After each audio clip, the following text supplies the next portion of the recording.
The lights were already warm when Kash Patel stepped into the hallway just off stage. Not hot, not overbearing, just prepared. Everything in this building was built to be. The rhythm of late-night television was as practiced as the laughs that followed it. 3 cues to the band, 2 glances to camera 3, and a monologue that softened every hard edge with cleverness. Kash stood just outside the curtain, listening. He had heard the jokes, a few lines about his resume, a smirk about his politics, a jab at the suit who made classified documents sound like bedtime stories. The audience laughed, not because it was hilarious, but because the rhythm told them to. The host didn't call him Mr. Patel. He called him Kash. Soft consonants. An easy name to mock, shape, reframe. Then came the line. Please welcome the man who somehow scares liberals and bores conservatives at the same time. Kash Patel. The crowd clapped. On cue. Out of reflex. The curtain pulled back. Kash walked out. No wave. No grin. No show of teeth. He walked like someone who didn't need the room to be on his side, just needed it to listen long enough. Stephen Colbert stood at his mark, ready to greet him with that calibrated, charming grin. They shook hands. Brief. Firm. Then sat. Stephen opened light. Well, here he is. The man with a classified past and a verified Twitter account. Welcome, Kash. The crowd chuckled. Kash looked at him. Thanks. Short. Simple. Neutral. Stephen leaned back. Let's start easy. You've worked intelligence, law, politics, media. That's a lot of careers for one guy. What are you trying to prove? Kash answered without pause. That I can carry what I know without needing the room to approve of how I say it. The chuckle that followed wasn't loud. It wasn't even clear whether it was directed at him or in defense of the host. Stephen raised an eyebrow. Sounds like you came here to lecture. Kash replied. Sounds like you invited me expecting not to be challenged. The audience made a small noise. A stir. Not shock. Recognition. Stephen glanced down at his cards. He hadn't lost his place. But something told him the script might not help now. Stephen smiled, or tried to.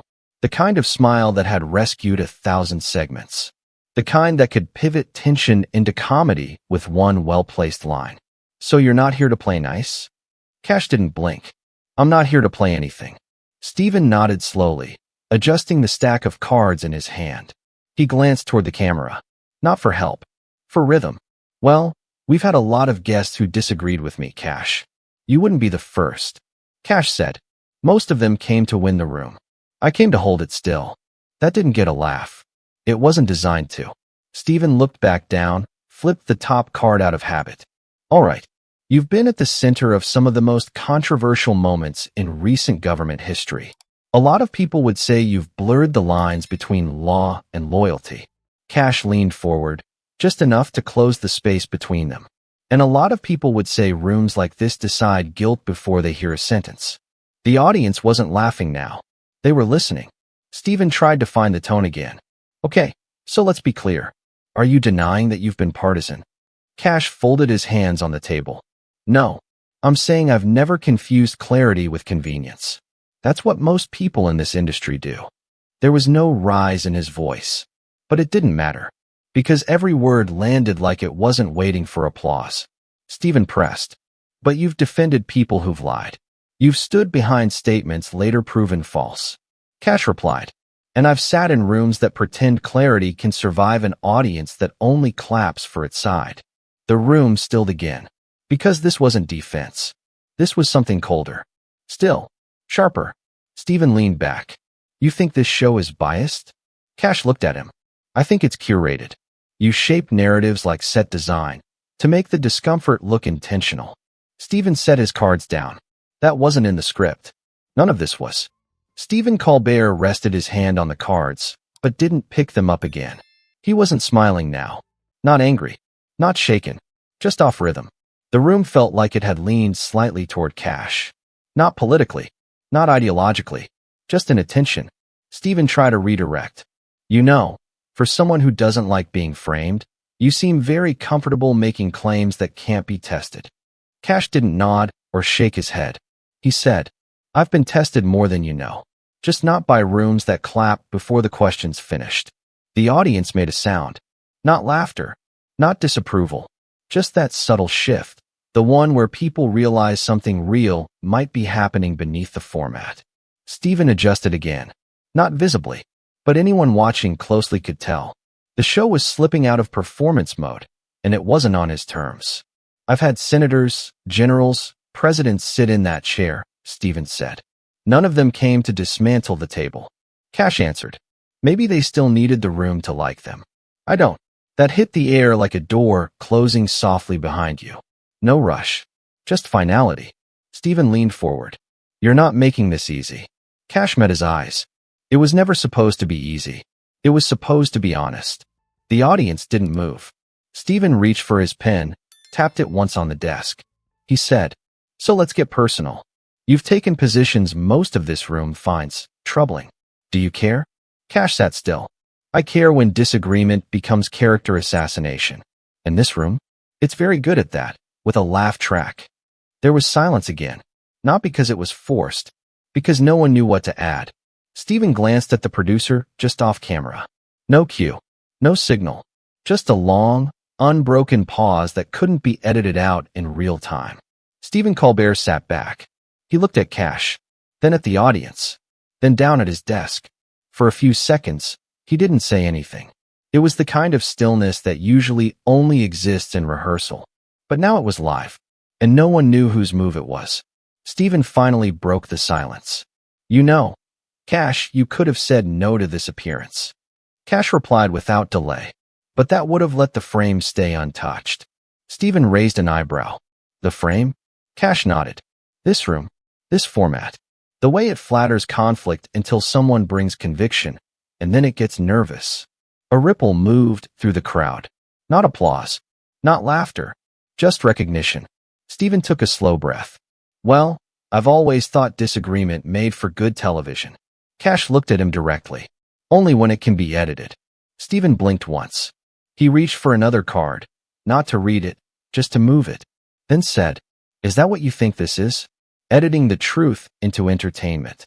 Kash folded his hands. No, I think it's trimming the discomfort until it can be clapped for. There was no comeback. Not because Stephen didn't have the words, but because the moment wasn't shaped for one. It wasn't a sparring match anymore. It was just a room realizing someone had walked in without needing the applause to stay upright. Stephen leaned forward again. You came on this show knowing exactly what it is. So what are you really trying to do? Kash answered softly. I'm trying to speak without apology. And if that breaks the rhythm, then maybe the rhythm needed to break. That was the moment. Not a clash. Not a line. Just a sentence that didn't rise in tone, but still cut through the frame. The audience sat with it. Because it hadn't been delivered like a point. It had been delivered like a decision. And no one could pivot fast enough to stop it from settling. Stephen Colbert shifted in his chair. He looked down once more, at his notes, the desk, the pen in his hand, as if one of them might still give him the line that would take back the room. None of them did. The audience wasn't waiting for a joke anymore. They were watching a man try to find the rhythm again, and another man who had never needed it. Stephen spoke slowly. You know, you've said a lot of things tonight that don't usually get airtime here. Kash answered. Maybe that's the problem. Not that they're wrong, just that they weren't expected. Stephen leaned back. His voice softened. Do you want this audience to like you? Kash shook his head. I want them to know I didn't change what I believe just because they were watching. That hit something. Not the crowd. Not the host. The air. Like a room exhaling. Not out of release, but recognition. Stephen tried one more shift. So you're not here to convert. You're here to what exactly? Kash answered. To be unmoved. Just long enough for someone to realize that's still allowed. Stephen nodded. Once. It wasn't approval. It wasn't concession. It was a man acknowledging the line had landed, and it wasn't leaving. He looked toward the crew, then toward the audience, then back at Kash. This isn't going to go how we planned, is it? Kash shook his head once. It already hasn't.